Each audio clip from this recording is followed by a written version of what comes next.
इसको हम देखते हैं जी कि हम कैसे सॉल्व करते हैं। नॉन प्रॉफिट ऑर्गेनाइजेशन का हमारा चैप्टर है और उसका लास्ट क्वेश्चन हम करने जा रहे हैं A2 का। RX Sports is a sports club which provides sporting facilities and also sells running machines to its members. ये machines भी बेचता है वो running machines और sporting facilities भी provide करता है। The Trier prepared the financial statements for the club for the year ended 31st December 2019. Financial statement उसने बना के दी हुई जो हमें बनाया करते थे। यानी the trading account and the income expenditure account which we used to prepare that has already been even given in the question. The Trier prepared the financial statement for the club ended 31st December. These include the following: trading account दिया हुआ है, sales, opening inventory, add purchases, less closing inventory, cost of sales आ गई, profit for the year निकला है, trading profit, फिर income expenditure account निकला है, उसमें सब्सक्रिप्शन अकाउंट बनाया होगा हमने, profit on disposal of club equipment आ गया, प्रॉफिट फ्रॉम ट्रेडिंग अकाउंट ऊपर से नीचे आया वो, डेप्रिसिएशन कंप्यूटर की, क्लब इक्विपमेंट की, स्टाफ कॉस्ट दी हुई 9800 की, रेंट है 6000 का, अदर कॉस्ट दी हुई 1320 की, डेफिसिट फॉर द ईयर दिया हुआ 2830। The treasurer accidentally deleted the receipt and payment account, गलती से जो ट्रेयर था जो क्लब को चलाता है ना उसे ट्रेयर का नाम देते हैं हम, ट्रेयर कहते हैं उसको। The Trier accidentally गलती से deleted the receipt and payment account from the computer. Computer से उसने receipt and payment account को delete कर दिया before it could be printed off, print से पहले। However, the following information was available. लेकिन ये information available थी आपके पास 1 जनवरी को subscription paid in advance दोनों दी हुई, opening closing arrears भी दी हुई है, trade receivable opening closing दिए हुए, trade payables opening closing दिए हुए, cash and cash equivalent दिया हुआ, opening closing हमें नहीं दिया हुआ, net book value of a computer दी हुई है आपको। The club equipment which was disposed of during the year had an original cost of 7200 and depreciation was 3100. The club depreciated its computer at the rate of 25% per annum using the reducing balance method. तो depreciate करते हैं हम। No club equipment was purchased during the year. Club equipment कोई भी नया हमने purchase नहीं किया। A new computer was bought and was paid for by check. एक नया computer हमने bought किया था और हमने इसको check के through payment भी उसकी की है। 1 month rent was unpaid at the year end. एक साल का रेंट जो है वो साल के एंड में कह रहा है कि अनपेड है, यानी हमने अभी तक वो पे नहीं किया। Staff cost in the income and expenditure account include A provision for holiday पे ऑफ 160। प्रोविजन जो है ना हॉलिडे पे की हमने 160 की बना के रखी थी, जैसे डॉक्यूमेंट्स की बनाते हैं, वो स्टाफ कॉस्ट में शामिल है। All sales and purchase of running machines are made on credit basis. तो sales and purchase running machines की है वो कहता है क्रेडिट बेसिस पर है, तो क्रेडिट पर ही होती है नॉर्मली हमारी। Answer the following questions. Prepare the receipt and payment account 16 marks का है, ठीक है जी। तो ये हमने बनाना है, तो हम सवाल को देखते हैं और बनाते हैं रिसीट एंड पेमेंट अकाउंट के हम कैसे इसको सॉल्व करेंगे। बेसिकली पूरा क्वेश्चन ही हमने रिवर्स जाना है एक तरह से। तो सबसे पहले हम हेडिंग दे देते हैं यहाँ पे, रिसीट एंड पेमेंट अकाउंट हमने बनाना है जी। और आपको पता है कि receipt and payment account will be prepared in the form of T account, तो टी अकाउंट के फॉर्म में ही बनेगा ये हमारा।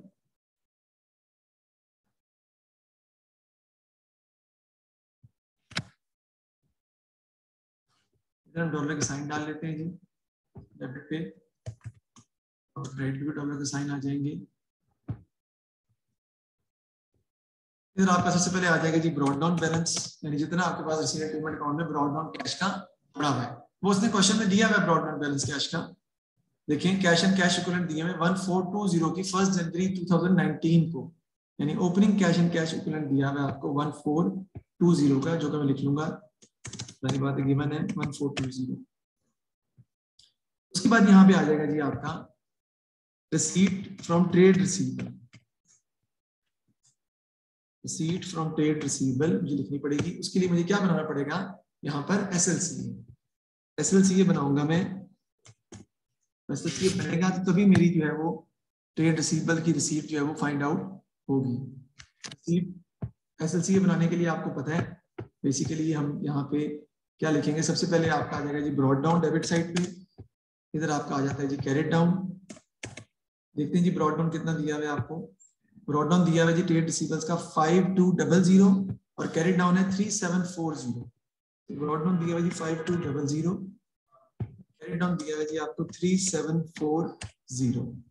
इधर आपकी आ जाएंगे जी क्रेडिट सेल्स, पीछे कर लेते हैं और क्योंकि अमाउंट मुझे लिखनी है उसकी। क्रेडिट सेल्स हमें क्वेश्चन में दी नहीं है, जो ऊपर ट्रेडिंग अकाउंट बना हुआ है ना, उसमें जो ऊपर लिखी हुई है सेल, वो सेल्स क्रेडिट सेल्स इतने जो निकाला करते थे। नहीं 14,800 9400 कॉस्ट ऑफ सेल्स है, 14,800 is the amount of sales, right 14,800। हमने निकालना क्या है जी, रिसीट फ्रॉम ट्रेड रिसीवेबल हमने फाइंड करने हैं, निकाल लें जी, दोनों के साइड के डिफरेंस ले लेंगे। हमारे पास रिसीट फ्रॉम ट्रेड रिसीवेबल जो है वो रिसीट फ्रॉम ट्रेड रिसीवेबल का आंसर आपने निकाल लिया, दैट्स ग्रेट। वो आपका आ जाएगा जी 16,260, ये हमारा आ जाएगा जी 16,260, और यही हमने लिखना है रिसीट फ्रॉम ट्रेड रिसीवेबल की डेबिट साइड पर 16,260 जो रिसीट एंड पेमेंट अकाउंट की डेबिट साइड पे आएगा। फिर इधर आपका आ जाएगा जी पेमेंट टू ट्रेड पेबल, भी आपको पता है क्या आता है, और पेमेंट टू ट्रेड पेबल के लिए आपको क्या बनाना पड़ेगा, पीएलसी। तो हम बनाते हैं जी पीएलसीए, अकाउंट बन जाएगा जी हमारा पीएलसीए का। सबसे पहले हमारा आ जाएगा जी उसका ब्रॉट डाउन, इधर हमारा आ जाएगा जी कैरी डाउन, इधर आ जाएगा जी पेमेंट टू ट्रेड पेबल,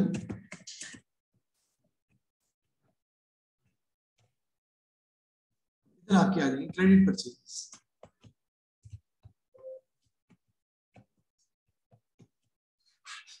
अच्छा अब ब्रॉट डाउन देख लेते हैं हम कितना दिया है जी, ऊपर जाके ट्रेड पेबल 1560 और 2910 है जी आपका 1560, क्रेडिट डाउन आपका दिया हुआ जी 2910। फिर क्रेडिट परचेजेस देख लेते हैं जी हम, वो हमें ऊपर से मिलेंगी परचेजेस जो हमें दी हुई है, परचेजेस है 9950, वो हम लिख लेंगे जी इधर 9950, इसमें से माइनस कर देंगे तो आपका पेमेंट टू ट्रेड पेबल जो है वो आ जाएगा 11,300। वो हम यहाँ पे लिख देंगे कि मुझे उसकी जरूरत है, मुझे पेमेंट में लिखना है 11,300, मेरा आ जाएगा आपका।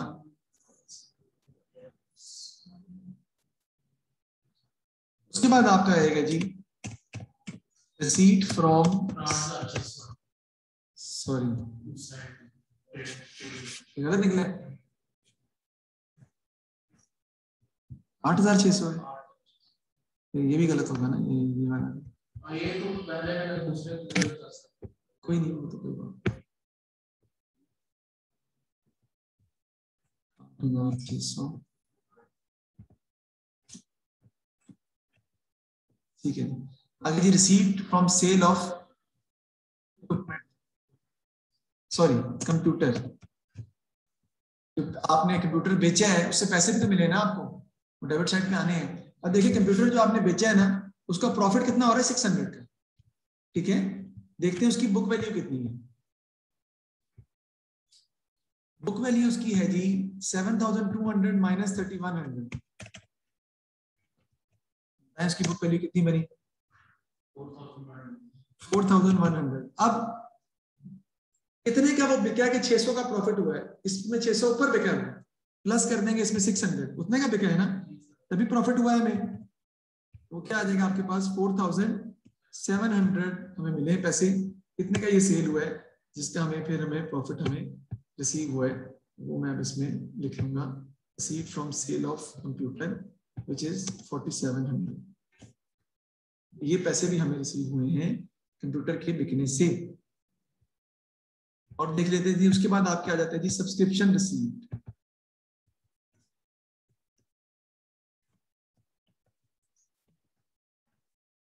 सब्सक्रिप्शन रिसीव के लिए भी आपको अकाउंट बनाना पड़ेगा सब्सक्रिप्शन का। हम यहाँ पर अकाउंट बना लेते हैं,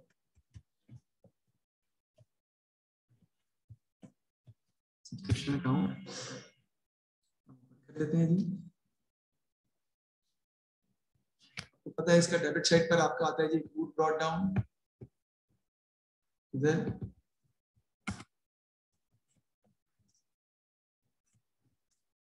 इधर आपका आता है ji accrued carry down,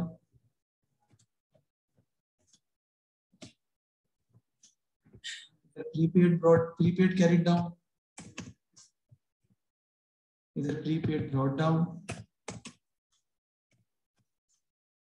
cash figure इधर आ जाती है आपकी, जितनी सब्सिडी रिसीव हुई है आपकी, इधर आपकी आ जाती है income and expenditure account figure, जो बेसिकली क्वेश्चन में दी हुई है। हमें कैश फिगर निकालनी है। देखते हैं सवाल के ऊपर वापस जाके। सब्सक्रिप्शन पेड इन एडवांस दी हुई है 200 ओपनिंग है, 600 क्लोजिंग है। 200 हमारी ओपनिंग है paid in advance, unearned subscription 600 closing है। एक्रूड का देख लेते हैं जी। एक्रूड आपकी है जी 400 एक्रूड ओपनिंग है और 300 क्लोजिंग है। 400 ओपनिंग है, 300 जो है वो क्लोजिंग है। कैश फिगर देख लेते हैं कि कैश कितना मिला जी आपको। ऊपर जाना पड़ेगा उसके लिए आपको। नहीं कैश पता ही नहीं। सब्सक्रिप्शन हमारी है 14,200, ये मिली नहीं है, ये income and expenditure account figure है 14,200। ये 1000 इसमें ऐड करेंगे, ये 15,200 आ जाएगा, उसमें से माइनस कर देंगे 500 तो कैश फिगर आएगी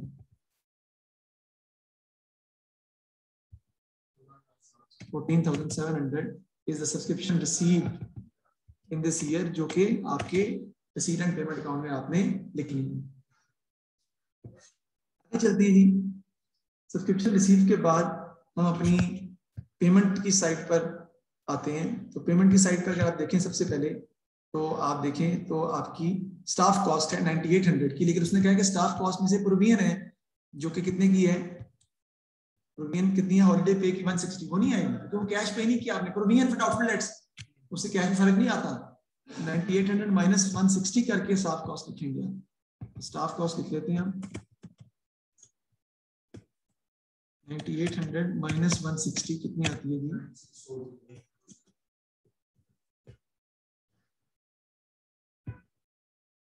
9640। उसके बाद आपका आ जाएगा जी रेंट आ जाएगा जी। रेंट हमारा जो है वो कितना आ रहा है, तो रेंट भी आपका दिया हुआ है, रेंट आपका 6000 का है। अब रेंट को भी गौर कीजिएगा जरा।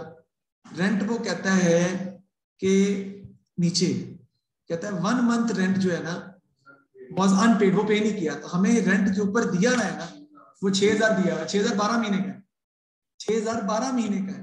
इसका मतलब है 6000 12 महीने का, उसमें से एक महीने का हमने अभी तक पे नहीं किया हुआ, तो 6000 को डिवाइड कर देंगे 12 से, कितना आ जाएगा 500 है ना, 500 मल्टीप्लाई बाय 11 वो आपने पे किया, वो आ जाएगा 5500। 500 आपने पे अभी तक नहीं किया हुआ, वो नहीं आएगा इसके, तो वो अनपेड है। हमने कैश फिगर लेनी है, तो रेंट 5500 आप पे करेंगे जो असल में आपके हाथ से कैश गया है। उसके बाद आपकी आ जाएगी अदर कॉस्ट, उसने क्वेश्चन में दी हुई है 1320 की, अगर आप देखें वो एज इट इज आ जाएगी, उसमें कोई ऐसा चेंज नहीं आएगा अदर कॉस्ट में, क्योंकि तो आपको उसने दी हुई है 1320 की।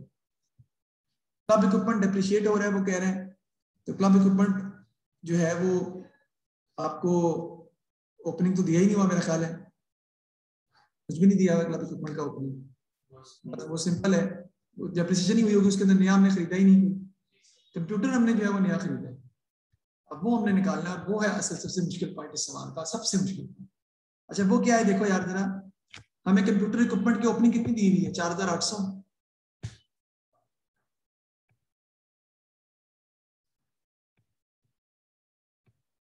कंप्यूटर इक्विपमेंट की ओपनिंग दी हुई 4800। अब 4800 पे कितने परसेंट डेप्रिसिएशन है यार, 25% यूजिंग रिड्यूसिंग बैलेंस मेथड, तो ये नेट बुक वैल्यू दी हुई है ना, तो 4800 का निकालो जरा 25% कितना बनता है,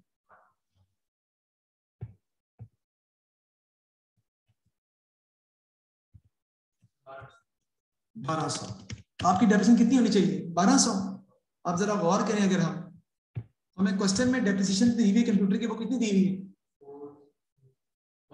1900 होनी चाहिए 1200, इसका मतलब है 700 की डेप्रिसिएशन मजीद हुई है, और 700 की डेप्रिसिएशन जो मजीद हुई है वो किस पे हुई है, कंप्यूटर पे तो हुई है, वो 700 जो ओपनिंग पड़ा हुआ है 4800 उसके ऊपर 1200 हो गई, तो 700 की डेप्रिसिएशन जो हुई है वो किस पर हुई है, वो उस कंप्यूटर पर है जो हमने हमने नया खरीदा है, लिखा हुआ है ना उसने कितना खरीदा हमने नया, देखें वो लिखा हुआ है new computer was bought and was paid for by cheque, 700 उस पर डेप्रिसिएशन हुई है, किस पर, नए इक्विपमेंट पर, तो 700 डेप्रिसिएशन बराबर किसकी है 25% की नहीं है, जो डेप्रिसिएशन हुई है 700 वो किसकी इक्वल होनी चाहिए 25% of the book value of the cost of new asset, है ना, क्योंकि उसकी इक्वल ही होनी चाहिए ना, of the cost of new asset. तो निकाल लें कॉस्ट ऑफ न्यू एसेट कितनी आती है, 700 डिवाइडेड बाय 0.25 कितना आ जाएगा जी? नहीं 700 डिवाइड बाय 0.25 देखो क्या आता है, 2800।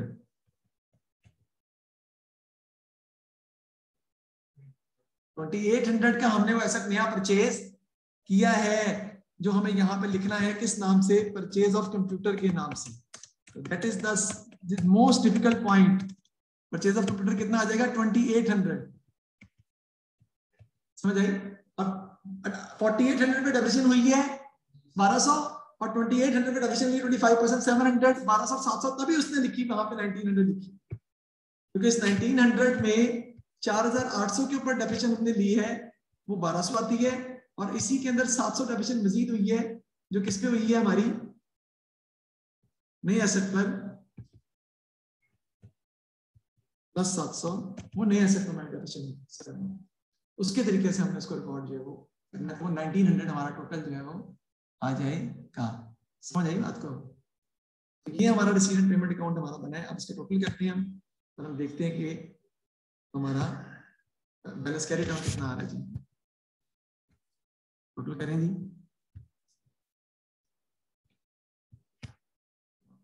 बैलेंस कैरी डाउन पहले टोटल कर लेते हैं।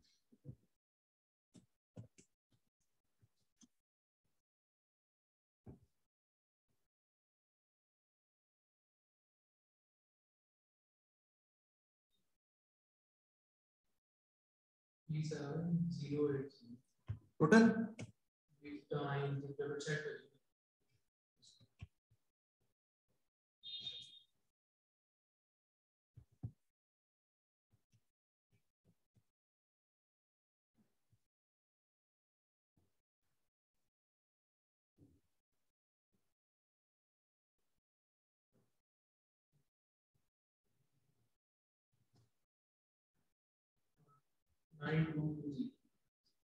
नाइन 220 ये हमारा आ जाएगा बैलेंस कैरिड डाउन, जो कि आप डेफिनेटली नेक्स्ट वीक का बैलेंस ब्रॉट डाउन लिखेंगे 9220। ये जी, ये मुश्किल सवाल था। इसने income and expenditure account, trading account दिया हुआ था और कहता है कि रिसीट एंड पेमेंट अकाउंट जो है वो बना के दिखाएं। बहुत ही टेक्निकल किस्म की चीज इसने पूछ ली थी क्वेश्चन में। हम आगे चलते हैं, इससे आगे ये कब पेपर में आया था सवाल, देखना जरा यार। 20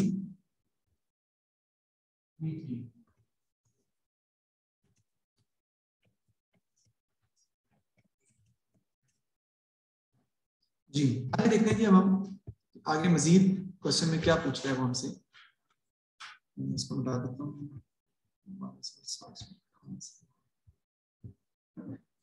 जी। नेक्स्ट वो कहता है ji, state 3 reason why the difference between total receipt and total payments in a receipt and payment account may not equal the surplus or deficit in an income and expenditure account, because receipt and payment account includes only capital transactions, whereas this income and expenditure account include revenue transactions. Here receipt and payment account is basically prepared to find the closing balance of cash and bank. Income and expenditure account is prepared to find surplus and deficit. Here receipt and payment account is prepared on cash basis, जबकि income and expenditure account is prepared on accrual basis. जो expense होगा उसे record करेंगे, जो income होगा उसे record करेंगे, चाहे मिली हो या ना मिली हो, पे की हो या ना की हो, हम एक्रूअल बेसिस पे रिकॉर्ड करते हैं उसको। ये डिफरेंस है जी इसका। अगले पार्ट में कहता है ji, the credit sales of running machines to members involve the members repaying their debt in instalments. The managing committee of the club is considering making future sales only on a cash basis. कहता है future cell जो है cash basis पर हम करना चाह रहे हैं। Name the financial statement in which the write off an irrecoverable debts arising from the sale of a running machine to a club member would be recorded. Bad debts किस में record करेंगे? Income and expenditure account में record करेंगे, क्योंकि as an expense record होते हैं। और advise the committee whether or not future sales should only be made on cash basis, justify your answer making reference to the effect of this change on the club's cash flow and its surplus deficit for the year। दोनों पर वो कह रहा है कि बताएं कि किस तरीके से फ्यूचर कैश फ्लो पर जो है उसका इफेक्ट जो है वो आता है। देखिए, if you are going to go for sales on cash basis, maybe your sales volume will decrease, people will not purchase, will be reluctant to purchase goods from you, लेकिन आपका जो कैश फ्लो है वो improve हो जाएगा। ठीक है, cash flow आपका इतना बुरा वैसे है भी नहीं, अगर हम जनरली देखें तो कंपनी के पास कैश फ्लो कितना हमारा आ रहा है 9220 का, निकाला है ना, कैरेट डाउन 9220 का कैश है, जबकि हमारा जो प्रॉफिट है वो कितना है 2830 का डेफिसिट आ रहा है। इसका मतलब है प्रॉफिट एंड लॉस में ज्यादा मसला आपको, अगर आप कैश बेसिस पे करते हैं तो मे बी आपका डेफिसिट फ्यूचर में और बढ़ जाए, क्योंकि इनकम एंड एक्सपेंडिचर अकाउंट तो कैश बेसिस पे बनता ही नहीं है, तो कैश तो हमारे पास ऑलरेडी पड़ा हुआ है। हम जो है कोशिश करेंगे कि हम क्रेडिट पे सेल करें ताकि हमारी सेल्स, टोटल सेल्स बढ़े, क्रेडिट सेल्स इंक्रीज हो, ताकि हमारा डेफिसिट जो है वो कन्वर्ट हो सरप्लस के अंदर। तो कैश तो हमारे पास ऑलरेडी कैश फ्लो प्रॉब्लम हमें कंपनी को पेश नहीं आ रही, तो हमें जरूरत नहीं उसको सॉल्व करने। ठीक है जी, ये हमने क्वेश्चन को वो सॉल्व किया है और ये अक्टूबर नवंबर का क्वेश्चन था इंशाल्लाह ताला। Thank you very much.